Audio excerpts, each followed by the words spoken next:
Istiqosah adalah bagian dari mendekatkan diri pada Allah, bahwa apa yang kita capai hari ini, apa yang telah kita lakukan hanya bisa baik, hanya bisa mendapatkan rahmat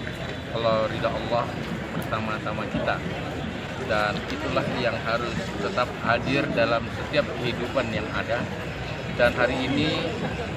pemerintah, TNI dan kepolisian, saya, Bapak Panglima, Bapak Kapolda dengan seluruh jajaran Pangkal Utama lainnya, laut, darat dan udara, kepolisian melaksanakan bersama-sama dengan para tokoh-tokoh masyarakat, para alim ulama, majelis ulama, bahkan besok insya Allah tokoh-tokoh dari agama-agama lainnya akan juga melakukan pendekatan kesyukuran pada Allah dan sekaligus mendekatkan diri pada Tuhan sesuai dengan ajaran agama kami semua,